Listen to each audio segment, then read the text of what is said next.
Kendre Miller and Isaiah Foskey have a lot to prove this offseason, and they'll need to prove it quickly. We got all that and a little bit of lagniappe for you on today's episode of Locked On Saints.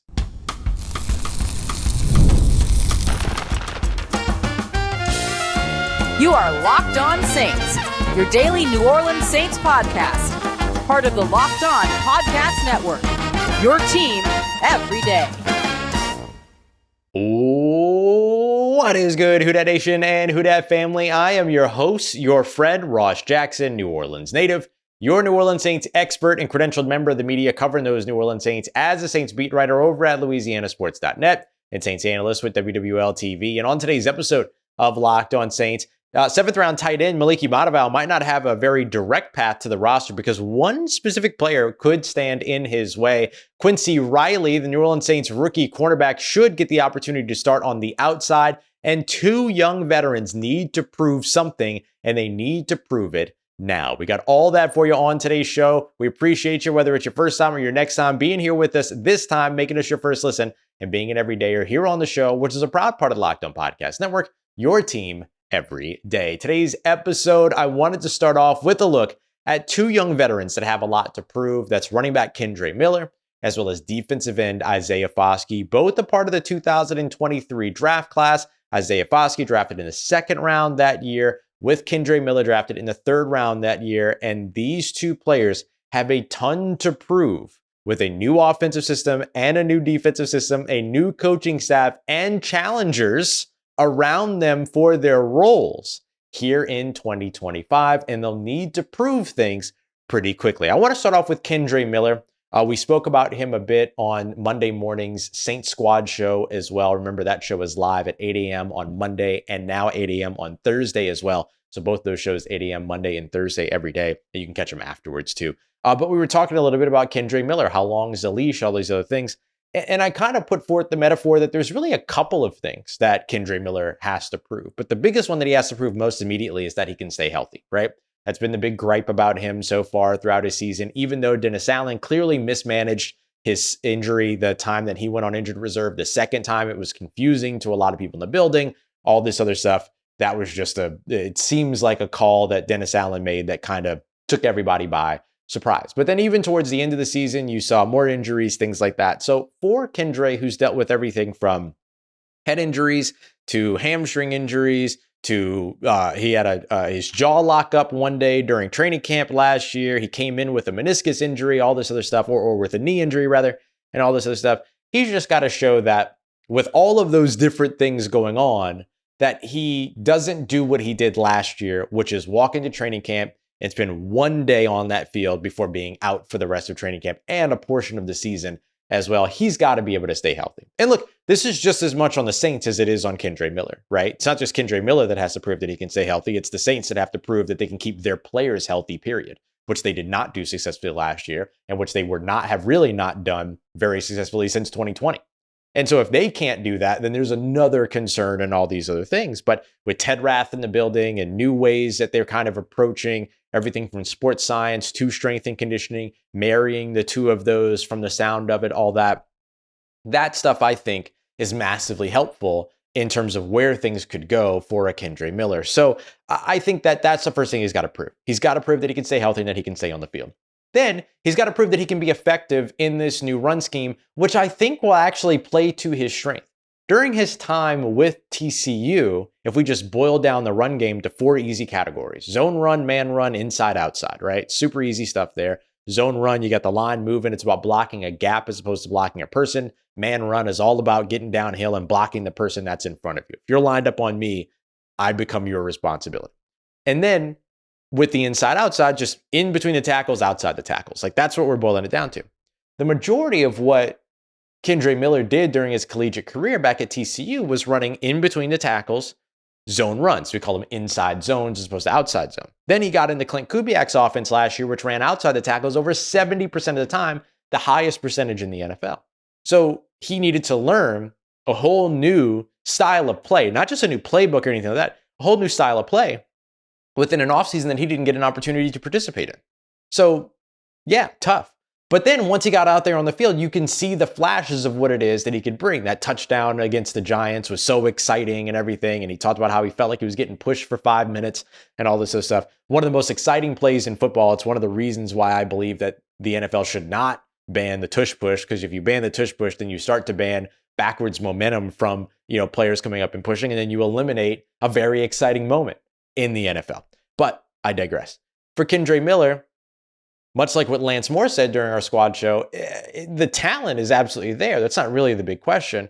The question is, can he fit into the scheme and can he stay healthy? And now with Devin Neal kind of breathing down his neck as a 6th-round draft pick, who would have been a 3rd or a 4th-round draft pick, I'm convinced, in any other running back class in an NFL draft, it's even more important that he does that. Similarly, you look at Isaiah Foskey. Isaiah Foskey was drafted in the 2nd round out of Notre Dame, played a stand-up edge rusher role out there in Notre Dame, had 22 sacks over the course of the last 2 seasons, highly productive, highly effective pass rusher, playing that Viper role, they called it, over at Notre Dame, where you're a little bit of a defensive end, but you're a little bit of an outside linebacker, so you're doing a lot of stand-up stuff. And then came here to New Orleans and effectively has been charged to put his hand in the dirt and learn how to play run techniques. And so he was never really utilized to his strength. And so now you wonder, with this Brandon Staley defense, which is going to utilize some more of those familiar concepts, or some more of those concepts that Isaiah Foskey might be inherently familiar to because of what he did successfully in college out at Notre Dame, that maybe this defense plays more to his strengths. And so he has to prove that he can stand up in this defense and raise his stock a little bit in terms of what he can do as a contributor and raise a little bit of his production. That's what he's got to prove. And he'll have to prove it quickly, because the edge rusher room is not unpopulated, right? You've got Carl Granderson, Cam Jordan, Chase Young, all already there. Then they add Fadil Diggs, who is a quintessential, feels like Brandon Staley type of pass rusher. I think he's an excellent fit for Staley in this scheme. Now, he's a 7th-round draft pick, so we'll have to see how many opportunities he gets, how he takes advantage of those opportunities, if the things that made him a 7th-round draft pick get in the way of him becoming a more kind of situational pass rusher or anything like that. But I think he can be rotated as a situational pass rusher for you. So he's a guy that I'm watching. You think about Tasheem Davis, who they brought in from Wake Forest, or Jasheen Davis, who they brought in out of Wake Forest as a pass rusher. Same thing. He could put his hand in the dirt, but is a really violent pass rusher, speed to power conversion type with some speed, to where he can stand up off the edge and do a lot of things as well. And so you have a really heavily populated room with a lot of young pieces that now join Isaiah Foskey and could potentially compete. And don't forget, a guy like Trajan Jeffcoat, who was an exciting undrafted free agent last year, is back on a reserve future role. So he's a part of that equation as well. And so Isaiah Foskey has to prove pretty early that he can be effective and productive in Brandon Staley's new scheme. And ideally, Brandon Staley's new scheme gets him standing up and doing things that are more akin to what he did during Notre Dame, which will allot him that opportunity. But for guys like Kendre Miller and Isaiah Foskey, they've got things to prove, and they'll need to prove it quickly. Somebody else that will need to prove it quickly will be Quincy Riley, who could be a potential starter for the New Orleans Saints. And if you ask me, he should be competing for the outside starting role. We got that coming up for you next. We continue on with today's episode of Locked On Saints, part of Locked On Podcast Network, your team every day.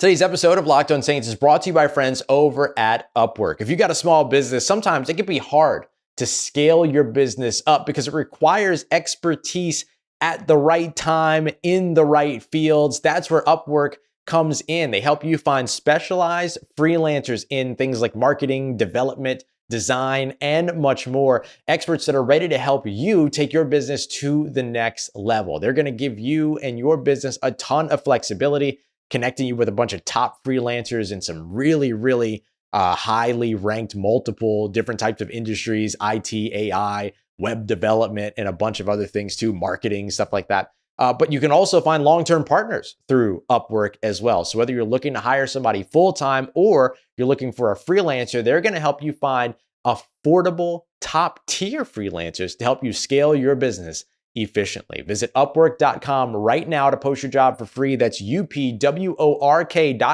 Upwork.com, to connect with top talent and help grow your business today. All right, family. New Orleans Saints 4th round selection the second fourth round selection in this year's draft, Quincy Riley, is a really exciting prospect, if you ask me. I want to tell you why he's exciting, why that excitement matters, as in how it actually helps the New Orleans Saints, and why I think he should be competing for the outside cornerback role. So let's start with the first thing. Why is he exciting? He's an exciting player because of a couple different boxes that he checks. First of all, a track athlete, good speed, 4.48 speed, solid for a corner in today's NFL.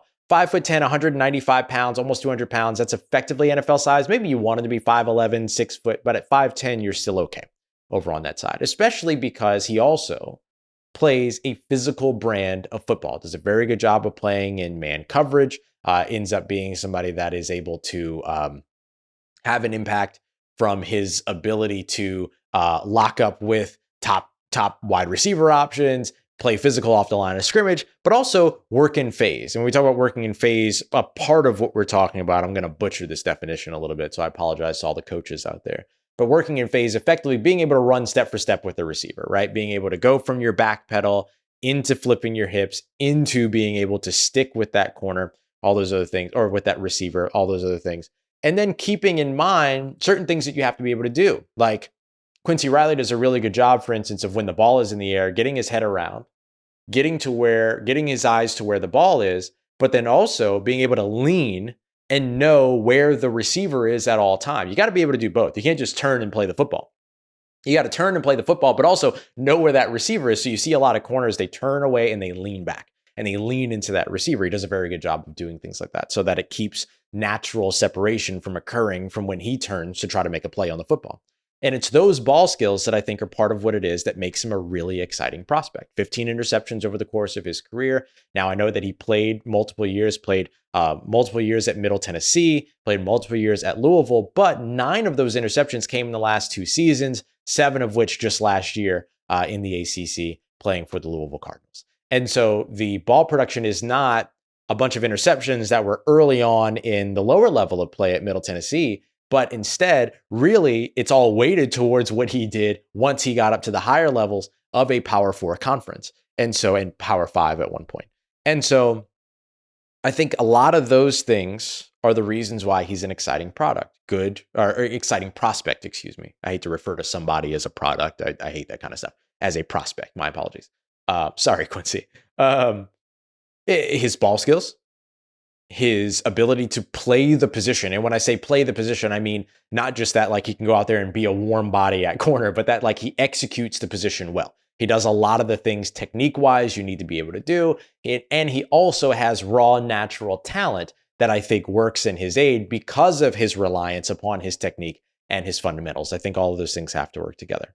And then you add in the fact that he has experience playing both outside and inside. He moved inside at slot corner on third downs last year with Louisville, really over the course of the last couple of years with Louisville.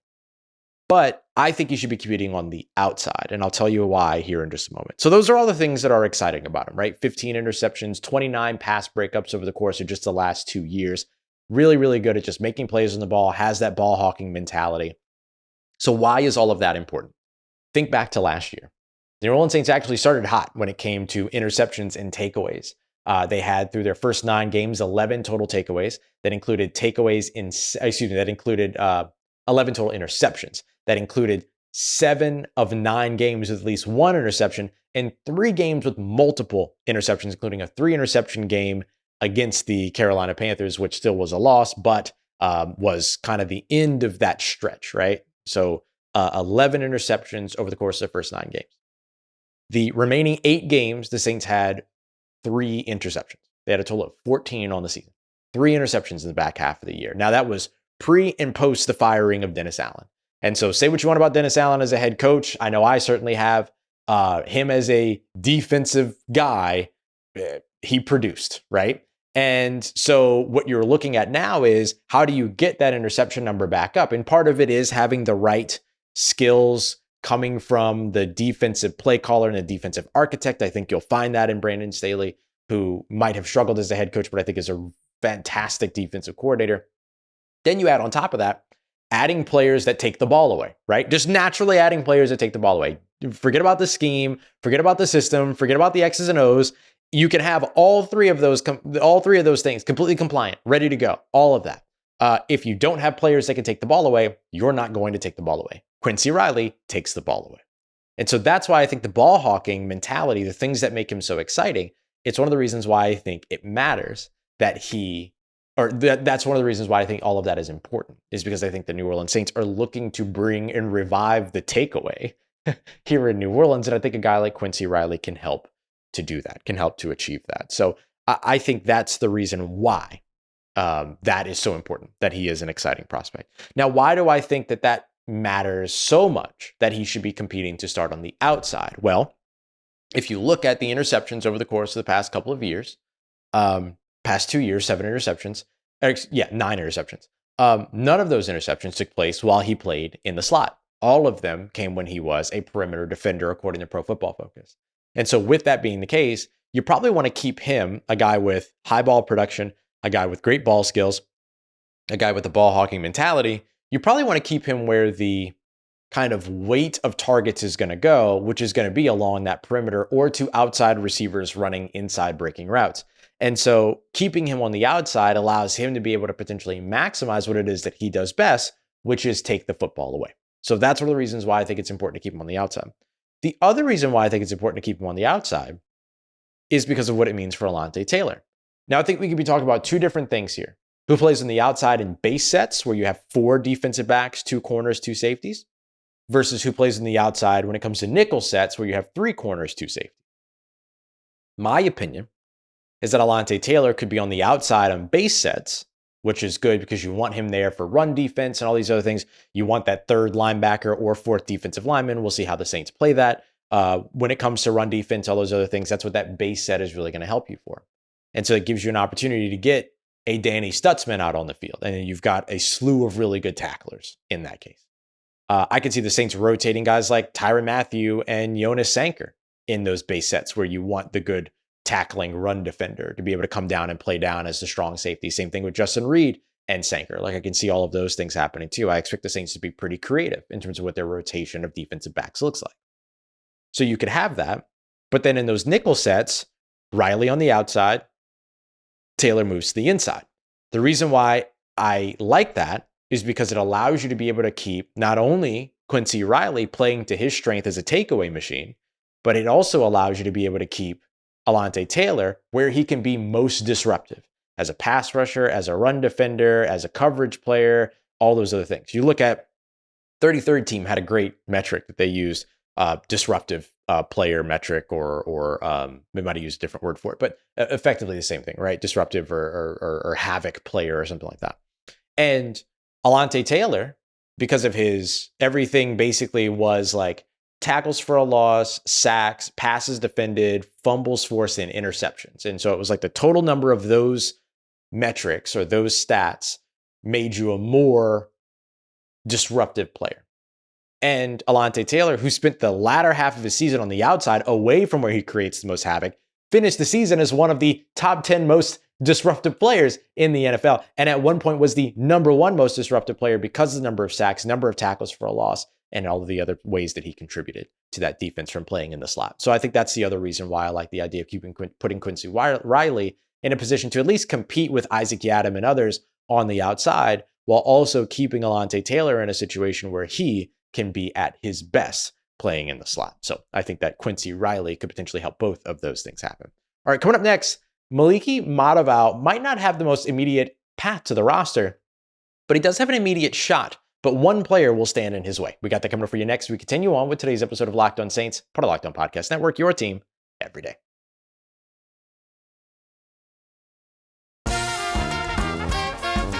Let's get it, Who Dat Nation. New Orleans Saints 7th round draft pick, one of 2 7th round draft picks. Tight end Moliki Matavao out of UCLA has not necessarily the most immediate path to the roster, but does have a path to put himself on the map. However, one player in particular will stand in his way, 2 players will have to compete with, and another player could be making things very challenging. So things are going to be a little bit tough for Moliki Matavao when it comes to making the roster for the New Orleans Saints. And so I wanted to break it down a little bit in terms of what it is that he can do to put himself on the map and what are the challenges that stand in his way. So I want to start off with the player that stands in his way, and that is Dallin Holker, the former Colorado State tight end who came as an undrafted free agent last year, and that was considered an 8th round pick by his former tight end coach in Clancy Barone, and just never really got a ton of opportunities last season.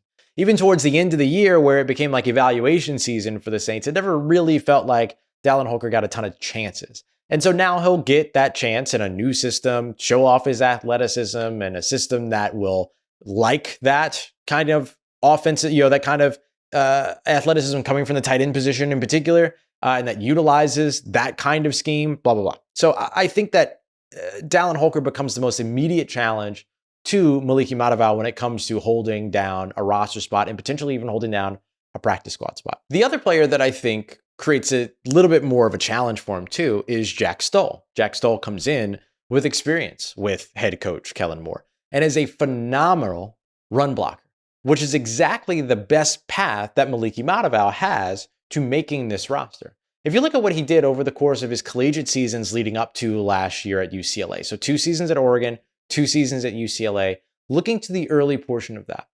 In 2021 at Oregon, his first year, 9 receptions. His second year at Oregon, 10 receptions. His first year at UCLA in 2023, 14 receptions. And then he became a receiving option with 41 receptions, where he led UCLA in receiving with 506 receiving yards. Sounds a lot like Juwan Johnson last year for New Orleans, right?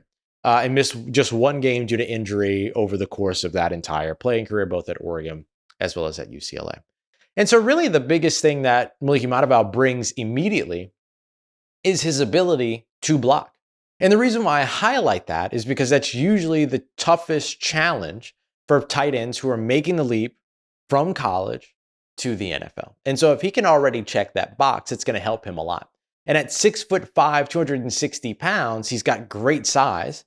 And so you could see a value for him as a run blocker to be out there. And the aggressive nature with which he plays, both as a receiver and as a blocker, you love that too. And when he's got the ball in his hands, he never minds putting a shoulder down to try to welcome that contact and see if he can pick up some extra yards after the catch. He's got a great mentality. He's got an awesome mentality. And I think that the mentality, as well as what it is that he can already do as a run blocker, that's what's going to allow him to compete with a guy like Jack Stoll, who, like I said, is a stellar run blocker. Then you look at Dallin Holker, who is learning the run blocking side because he was such a pass catching threat during his time at Colorado State. And so you can see that the two of them are so diametrically opposed in terms of what they're coming into, the situation that they're coming into as rookie tight ends. And for Dallin Holker, a second-year tight end, but you versus what he went through as a rookie tight end versus what it is that Moliki Matavao is going to go through as a rookie tight end. Matavao might be a little bit of a step ahead. But Holker would be the guy that he's really got to hold off. And then Jack Stoll just kind of makes things a lot more interesting because I could see Jack Stoll making this roster as the 3rd tight end. And that's really the battle here, right? You're battling for the 3rd tight end spot because you don't expect Taysom Hill to be on the field week 1. Mickey Loomis in his pre-draft presser mentioned that, hey, it's a significant knee injury. It's going to take some time. So it doesn't sound like there's any rush, or let me say it this way. It doesn't sound like Taysom Hill is going to be back in any kind of hurry. Let's say it that way. And so I could see Taysom Hill showing up in September, probably not September, but like October, November. And then you have your answer of your top 3 tight ends. But who else is healthy come that point of the season, right? And then your top 2 guys in terms of Juwan Johnson and Foster Morrow. So the battle really right now is for who's behind those 2 guys. Who's behind Juwan Johnson and Foster Morrow? And so that's kind of the thing that you're looking for. And one of the big things that you might suggest as a team is, what do you not have in those top 2 players? And then who fills the role that exists after that? You got a great receiver in Juwan Johnson who's still developing and has continued to develop as a blocker, but isn't, the quintessential blocking tight end or wasn't last year. We'll see what he is this year. You have Foster Morrow, who's a bit more all around, but you still want somebody that maybe is focused as a run blocker at the position that you can have out there in 2 tight end sets. You can have out there on not just 1st and 2nd down, but 3rd down, like 3rd and short type situations. Heck, who's going to be the tush push guy behind, the quarterback or whatever, if the Saints and Kellen Moore bring the tush push here to New Orleans? with all of that considered, you start looking at the two best run blockers that are right now behind those top two guys, saving Taysom Hill to the side because of injury. It's Jack Stoll, and that's Moliki Matavao. And so that's going to be the path for Moliki Matavao to get to this roster most immediately.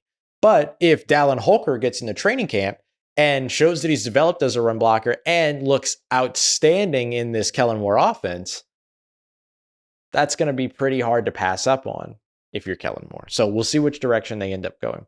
The other thing that I want to highlight here when it comes to this conversation of tight ends is Foster Moreau. It looks like things are going well for him in terms of his recovery. Remember, he had effectively a season-ending injury in Week 17. Most injuries in Week 17 are season-ending, but his was particularly severe, had to be dragged off the field and carted off and all this other stuff. So it looks like he's gotten everything taken care of in terms of the knee. He was a part of the offseason workouts in phase 2, probably phase 1 as well. And then was also, for sure phase 1 as well. He was in the video. And then was also working off to the side in a throwing session with Tyler Shuck last week. Him, Juwan Johnson, as well as Bub Means in terms of the Saints players that were all out there. And so it's good news for Foster Moreau. And speaking of Bub Means, he's who I want to talk about in tomorrow's episode. Could Bub Means be the big-bodied wide receiver that we're all clamoring for the New Orleans Saints to land? We'll take a look at some of the in-house options for the Saints that fit the big-bodied wide receiver mold. We appreciate you very much, as always, making us a part of your day, part of your routine for saying yes to me on the show. If you see me, please say hi. If you need anything else around your New Orleans Saints in between these episodes, make sure you follow me on your favorite social media at Ross Jackson, NOLA. Hit me up. Let me know what the family's doing. Let me know how you're living. Let me know how you're momming them. And trust Who Dat Nation, I'll holla at you.